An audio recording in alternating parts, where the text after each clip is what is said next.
You know the Donald Trump mentality.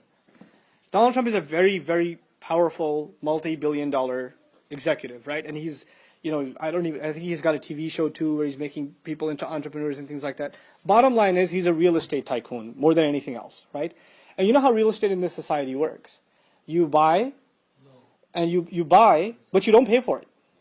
You use your credit to buy, and you don't make the maximum payments, you make what?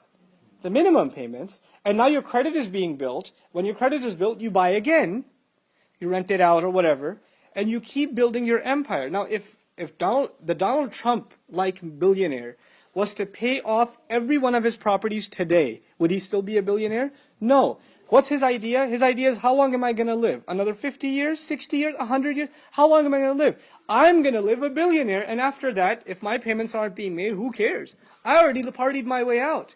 So this entire deficit will be passed down to the next generation. I couldn't care less. So the value of the dollar goes down, people's dollar at the grocery store doesn't go that far, and it can be blamed on him, but what does he care? He already did his partying and he's gone. In other words, don't think about anyone but who? Yourself. جَمَعَ مَالًا وَعَدَّدَ. This is at the heart of capitalist thinking. At the core of it. Now compare this to the mind of the Muslim. Just one more smaller example, because this is dealing with economics, right? A home. Home ownership in this country is a big deal. And of course it bubbled and collapsed and all of that. But just put it in very simple economic terms, even like an elementary school child can understand. 100 years ago, somebody buys a house. Somewhere in New York City, somebody buys a house. Let's say they pay $50,000 for it. But they don't buy it cash, and they don't buy it interest-free, they buy it on a mortgage. So they end up paying over 30 years, not $50,000, what did they end up paying? $150,000. Okay, now it's time for them to sell it.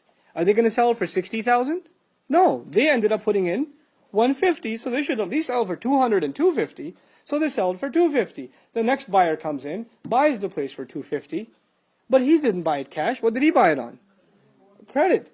So he's not going to pay $250. Over 30 years, he'll pay $400,000, $500,000. When time comes for him to sell it, it keeps going up, right? So what's happened is, first of all, the value of the currency went down. Second of all, those who could own a home 100 years ago, with that kind of money, can they still own a home generations later?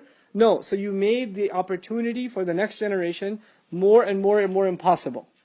This is what riba does. This is what jama'a malan wa'addadah does. It creates problems for the future. Now compare this to the Muslim mind. The Muslim mind is, you have an old man who's already got a foot in the grave and he's planting a seed in the ground for a tree to grow.